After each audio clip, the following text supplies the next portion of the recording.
Built this empire from the ground, never backing down, never bound. Two hearts, one vision, we stay true. In the thick of it, in the Phipps of it.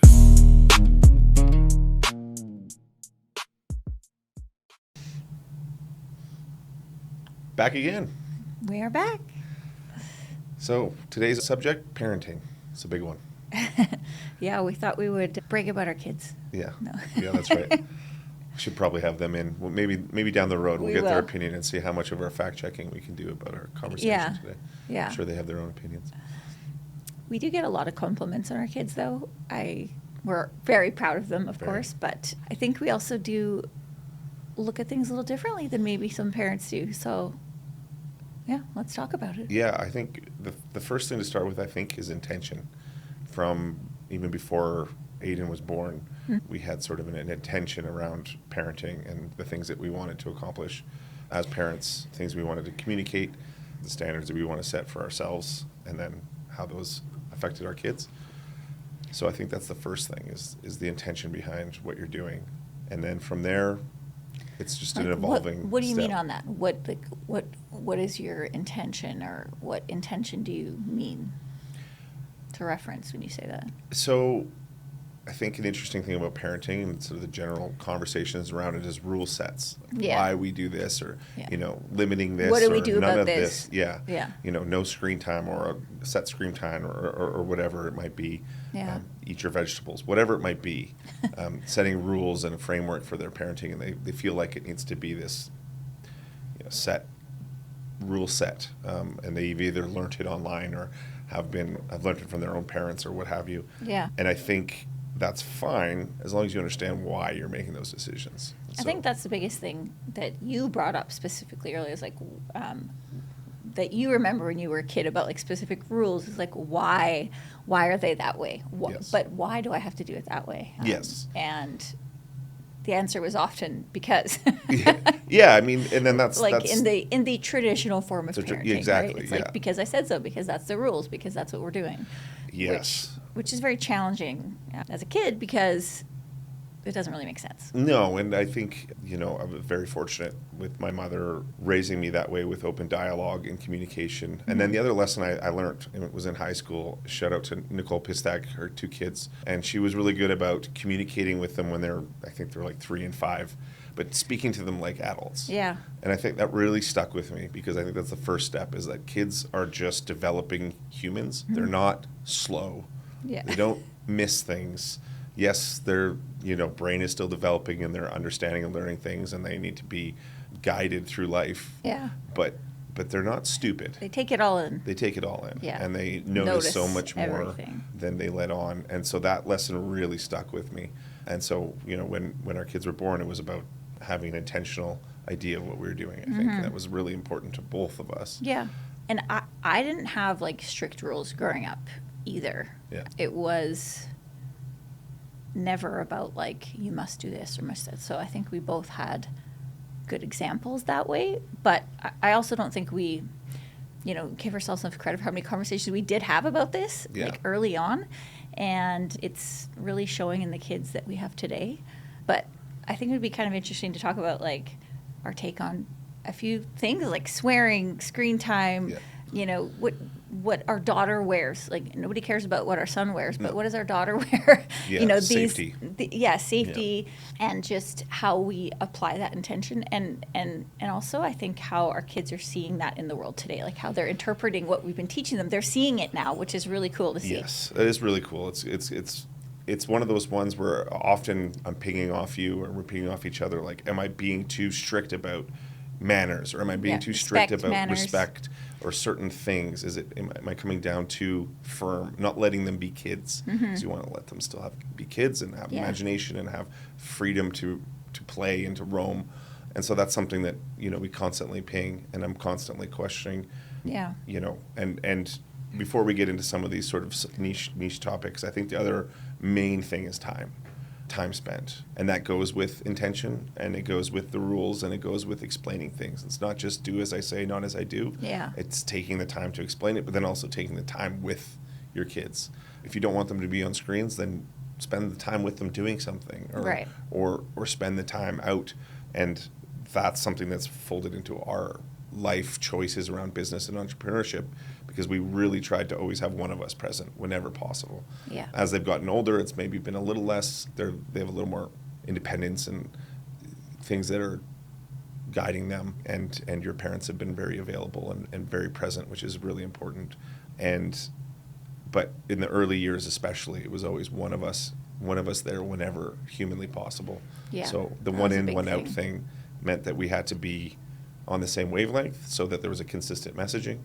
And that would be the third thing, is consistency. Mm-hmm. I think those are the three sort of overarching main points that drive our parenting, and then they touch into some of these subcontext issues. Well, and I'm really grateful we didn't have massive differences. Yeah, I mean, we're very fortunate that way. from like a mom's and a dad's Yes. perspective. I mean, there was maybe some, but mostly everything we work through or talk through, but it was honestly pretty minor. So I think that is a huge, thing I'm grateful for, that we had that alignment to begin with before you even have Yeah. kids. Yeah, absolutely. And you see that in the public forum debate around parenting. Often Yeah. there's parents that have very different views of how children should be raised and rules, and that can be very difficult for a number of things. It causes an issue between the parents. Yeah. And then it also causes an issue with consistency with the kids, because they might be hearing one thing from their kids and another thing from their gonna go mom ask and Mom. another thing from their dad. Yeah, I I'm know to gonna go ask ask Dad. Yeah, exactly. I know Yeah. to ask Dad for this. I know to ask Mom for this, and then Yeah. it becomes almost a game, playing your parents against each other. Yeah. And that was a rule that I set very early. It was always kind of half joking, like, you can take your shots against me if you dare, but under no circumstances do you disrespect your mother. Do you not Yeah. listen to your mother? And I set that tone very early. And that's something that there's a zero fly. And it became a joke almost. You know, if they used a little slight bit of talk back, I'd be like, ooh, watch yourself. And they Yeah. would kind of play with it a little bit. But I think it sent a really important message early on Yeah. of a standard in our house. I think respect, period. I mean, as a parent or in a relationship or in business, I remember early on a conversation that we had, and you were asking me about what was most important to me in a relationship, like a marriage, a relationship, a friendship, everything. And the number one word I can think of is respect. Yeah.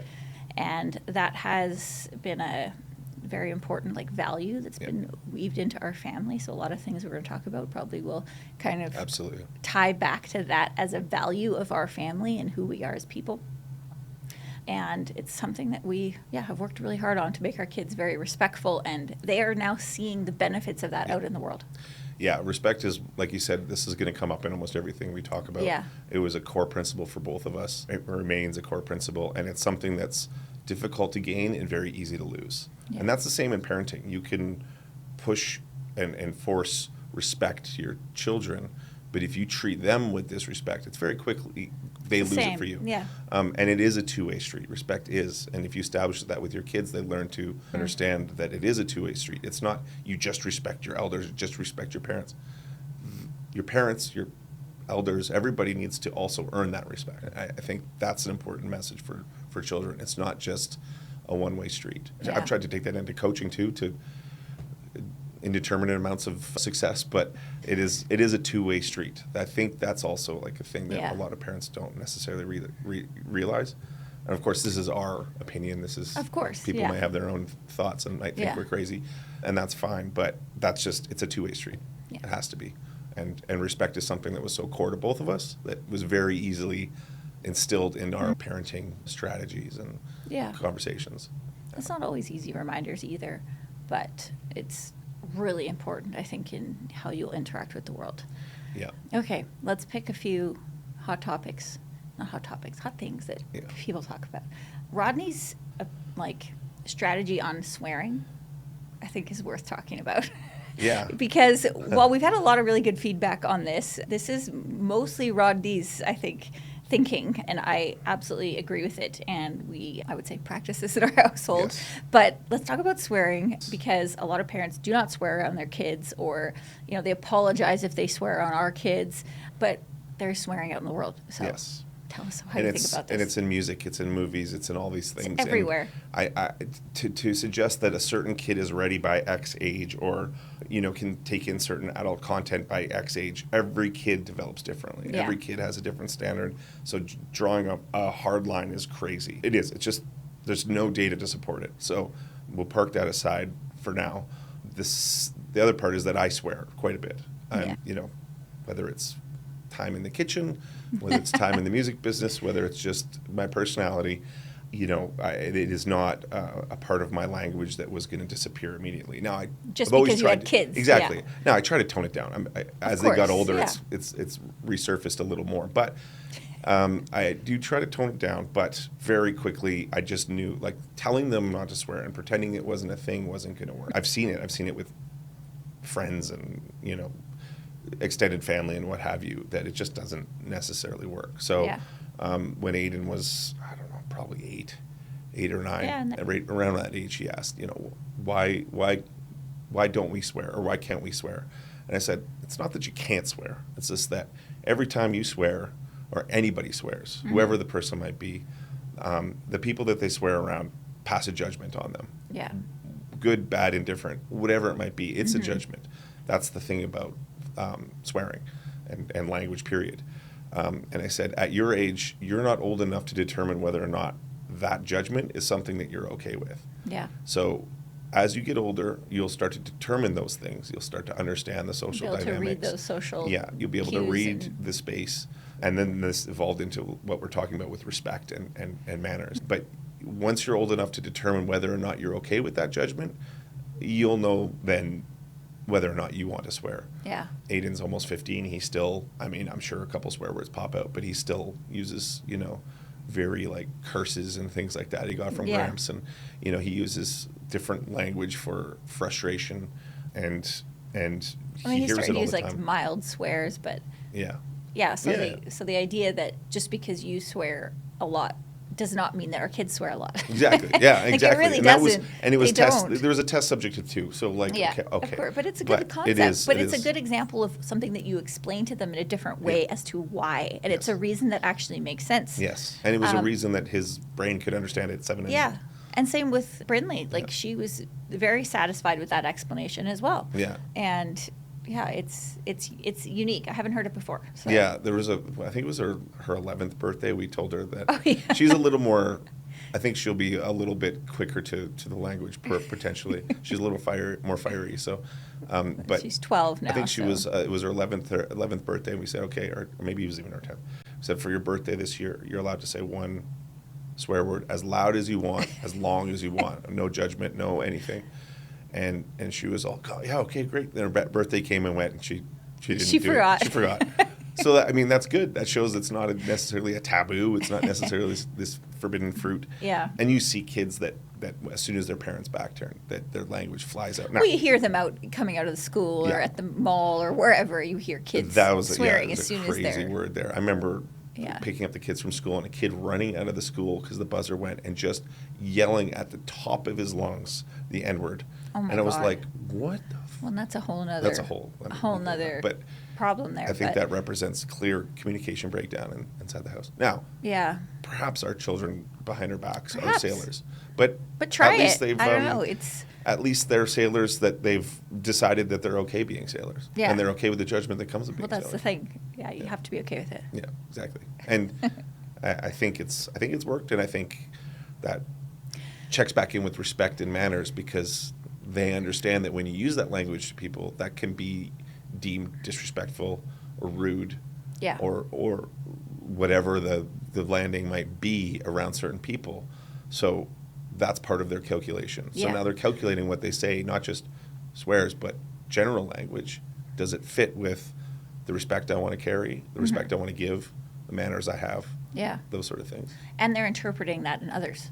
Yes. The same way. Yes. Like young kids who are swearing, and it's kind of like you can see Brindley sort of roll her eyes. Like, it's, or even in adults. Yes. Like they have a better interpretation of that data. Yes. Around There's them. like performative swearing versus like, guttural swearing. I don't know, Yeah. better term for it. There's performative swearing that kids will do to try to fit in or look cool Yeah. or look badass or whatever. And everybody does those things growing up to a degree, but the kids very quickly could identify.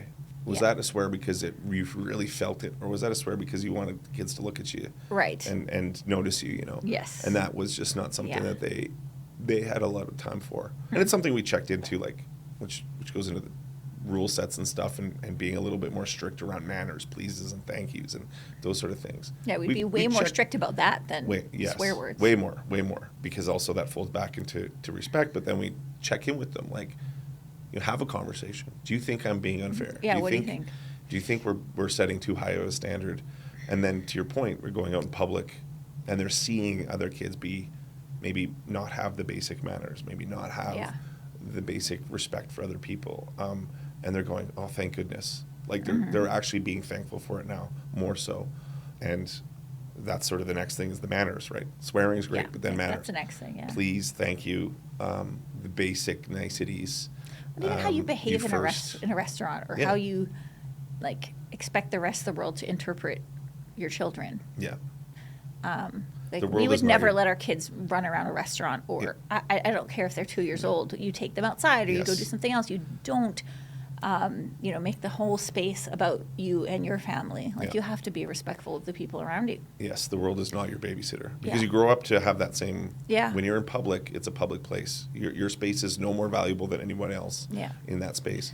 And so that's a quick one. Mm-hmm. The world is not your babysitter. Yeah. You are responsible for your children. And that's the soapbox I get on, and too often probably. But there's a lot of parents out there that are surprised that their kids don't have manners or don't Right. show up or Yeah. whatever.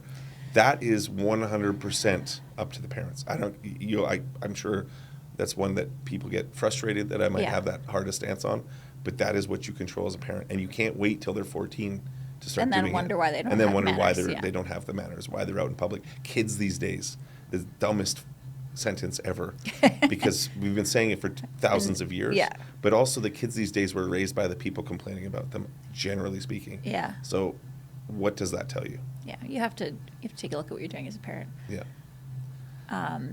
Pleases and thank yous, it is becoming more and more rare. Like Yeah. for service people, the compliments they'll give our kids, even when we're not there, even Yeah. when we've gone to pick them up from dropping them off somewhere. Yeah. We've had people many times like, your kids were a pleasure to deal with. Like, think about being a server and you see 4 kids sit down or 2 Yeah. kids sit down. You're like, oh my goodness. Yeah.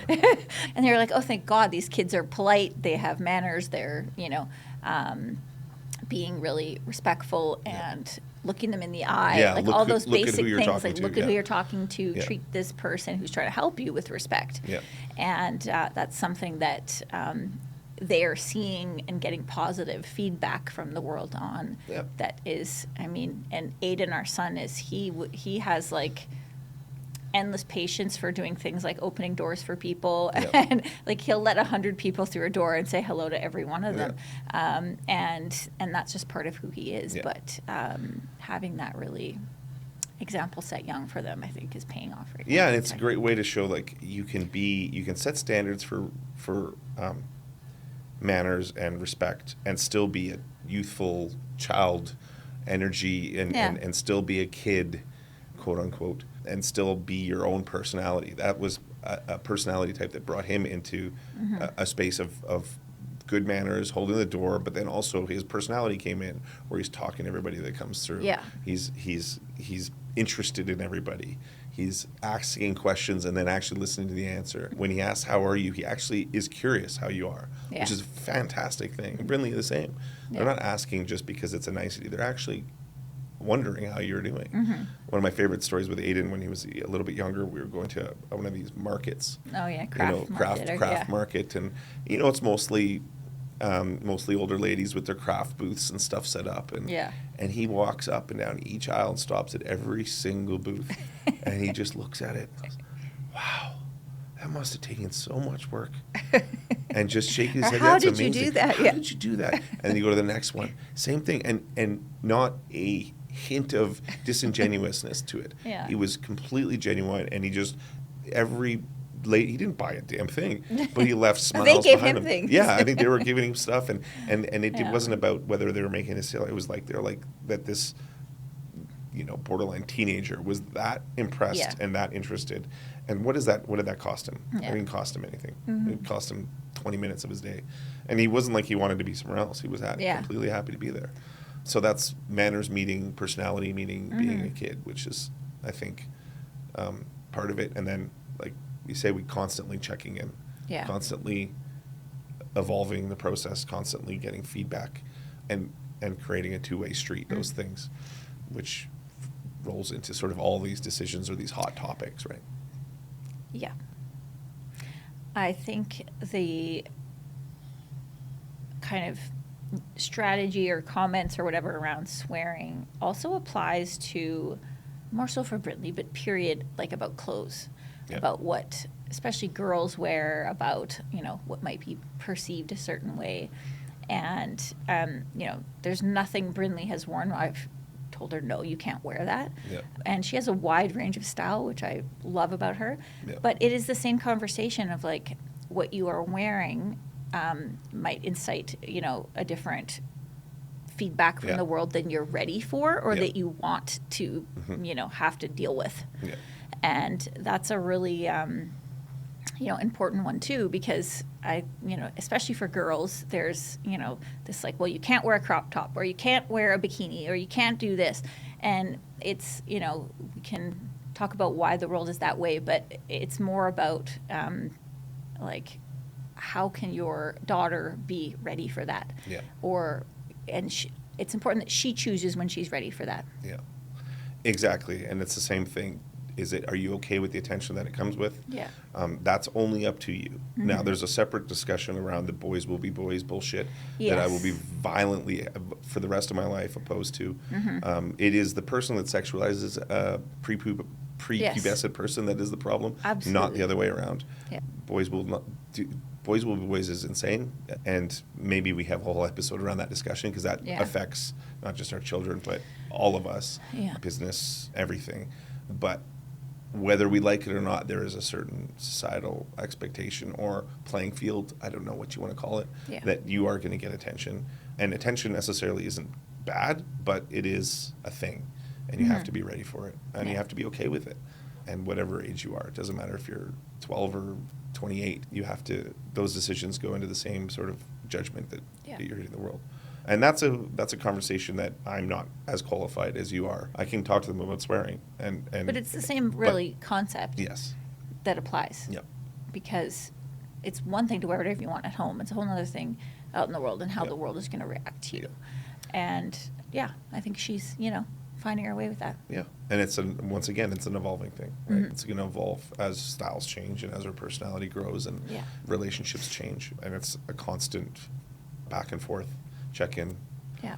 And there is a safety aspect that comes with that, unfortunately, that Aiden will never have to worry about. That's right. But Brindley does. It's different when she goes to friends' houses, when she goes to the mall, when she goes. I mean, we have to ask about the parents. We have to make sure that there's a certain level of comfort with who is there with supervision. That's a completely different conversation with Aiden. Yeah. I mean, the fact that it's so different. It's so different. Well, last weekend she was going to a party. They were going to a public place. They were just going like roller skating, and not a big deal. Like, they had a lot of fun. But I still was concerned about her leaving her drink on the side and going at 12. And I told her, I said, if you leave your drink, just throw it out. Yeah. That's, and I'm already worried about that when Yeah. when I'm not there to watch it myself. So, she's Yeah. having to think about that now. And I think we probably have a whole separate We will. subject around that, which Yeah. falls under the boys will be boys thing, because it is night and day different for Aiden. I mean, it doesn't hurt that he's 220 pounds and a giant. Yeah, it'd be hard to carry him out of real anywhere. hard to take him anywhere if he doesn't want to go.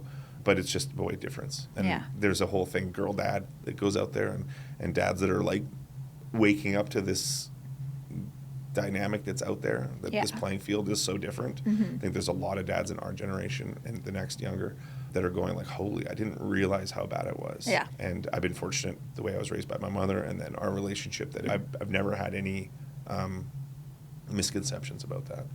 Yeah. So, and then I think it was maybe one more thing we talked Sure. about in this episode, which is screens. screens, that's the big one. Because that's a big change the in big our one. lifetime, obviously. But our kids really have grown up with screens. Yeah. So having to evolve and, navigate that as a parent, it's a common question that comes Yeah. up a lot. How to deal with screens, how Yeah. much screens, how do you set rules around them if you do, or If do you you do, just yeah. free, Yeah.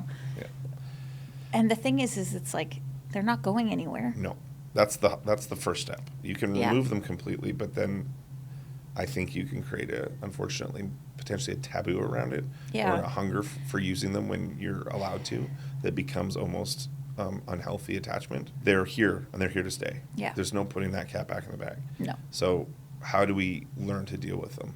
And how do we learn to adopt them? Like screens in restaurants, that's a big one, right? Don't let your kids have right, a screen in a restaurant. It's like, for the most part, we really tried to avoid that. But there are times, if it's a longer meal, there's an equation big where you're group, going, and it's a it's gonna big be group, long, and it's yeah. going to be longer, and we're having a nice thing. Now, our kids love to eat, so this has long since been even close to an issue. And Yeah. it was only a handful of times that it really came out. But it wasn't a hard and fast rule. Mostly, I wouldn't want them to. Yeah. There's respect and all that. But occasionally, like, give yourself a break, too. Like, don't be so hard on yourself. They're there, or they can help. As long as it's not your full-time babysitter, I don't think it's like, you be okay. Parents need breaks. That's Yeah. all part of that whole thing. But it's to just say you can't use them at all, period, is also, Yeah. I think these are how taboos and things get I think created. it's checking in, right? Like Yeah. watching what they're doing. If that's Yes. all they're doing for 8 hours straight is playing their games, then Yeah. okay, let's have a conversation about it. Yeah. But our kids are pretty good at switching between activities. Occasionally, Aiden can, I think, get down in that gaming Yes. space because he has a lot of friends online. Yeah. They did online school for several years, so a big part of his social circle is not located here in Calgary or at his school. They're all over North America, Yeah. which we love. So he's going to interact with those people, and Yeah. they chat while they're playing games. Exactly, So yeah. that's like Very his social, hangout. yeah. But certainly we do watch and be like, okay, it's time to get off Yeah. that for a bit. Or, you've kind of done your day, you've got everything, you need to do done today, go play your, thing for a couple hours. And it isn't that he necessarily asks, but he does a pretty good job of self-regulating it. And Yeah. he's really into his Warhammer, and he loves to read, and he loves other things, Yeah. which is good. And Brindley has even less so used Yeah. it, and she has open access all the time to She her self-regulates computer. very She well. self-regulates very well. She does Yeah. a lot of drawing and Yes. creative pursuits and stuff. And I think the self-regulation is what you're trying to impart. Yeah. Because we have the challenge with screens. We're on We it do all the too. time. Yeah, We're it's the same adults, and we're newer to screens technically than they are, because we had all this part of our life without them. Yeah. So they've grown up with them, which is why you're trying to teach self-regulation at a younger age. They're less surprising. You grow up with these things. The data supports this. Like, boomers are the worst at misinformation, and I think our kids' generation is like exponentially better at that. Yeah. And every generation closer gets better and better at like sifting through the nonsense of social media and bullshit online. But it's still growing self-regulation, developing self-regulation. That's the goal. Yeah, exactly. It's a work in progress. And It's their not kids, just all or nothing. Exactly. And they're kids. They're going to be good and bad days. There's Yeah. going to be days they do too much. The thing I think that's important for us is when we tell them, all right, enough. Aiden mostly, because really we very rarely have to. Yeah. He never is like, oh man. He never argues, He no. just goes, okay, shuts it off, and he's off in 30 seconds. Doesn't matter if he's, sometimes he'll ask, can I finish this game? Great. That's a question and an answer. We Yeah. can make a determination. Is it time Yeah. for dinner? No. Is there no other reason? Sure. Yeah. Like, it's a constant check-in. And then he never throws temper tantrums. Never, He's no. never, had any Yeah. of those things. No. Well, if he Nature did, versus we would nurture. deal with it. Yes, of course. Yeah. In that time. Yeah. Not later, not when it's convenient in that Yeah. moment. And, the nature versus nurture, potentially we're gifted to very nature-friendly children as well, but the nurture part is a big part of it. And we take a lot of pride in it. We take a lot of Yeah. energy and time. Our priorities are our family first, then our work, Yeah. then our social life. Mhm. So, Yeah. and it hopefully shows and hopefully continues to, develop two wonderful human beings. I think we won't go into this, but a good topic maybe for our kids too would be like around safety. Yeah. I know we worry about that as parents, but our kids are incredibly smart with this. Yeah. They know when they are being like taken down a path, or when something is AI, or when like they're incredibly aware Yeah. of that. And there's all kinds of reasons for that and what they're doing in schools and even conversation having with friends. But that's something we can talk about at a later date, because I know people are going to be. Yeah, put that's that a big back one of their for mind. sure. Yeah. Yeah. And I think to wrap this up, it's what was our goal with Yeah. parenting? Mhm. Our goal was to have two humans that were good people, Yeah. most importantly, kind, good, respectful, but also able to navigate a very rapidly changing world. Have That's a the certain thing. level of autonomy, a certain level of self-regulation and responsibility, and then work ethic. This is going to be the next thing. Yeah. That's also going to be a whole thing, because how do you raise children with proper work ethic, develop those sort of things? That's I think has to be its own conversation. Yeah. Because it isn't just about parenting, it's also about how we are as adults, what the workforce is like, all those sort of things. But Yeah. two good humans, Respectful. simple, let's hope that we can raise two good humans. Yeah. And if we did that, the rest kind of can follow. Yeah. So I think with that, we can We'll wrap it up probably there. wrap up this episode. Thanks a lot for tuning in. Check Thank in next you. time. Built this empire from the ground, never backing down, never bound. Two hearts, one vision, we stay true. In the thick of it, in the Phipps of it.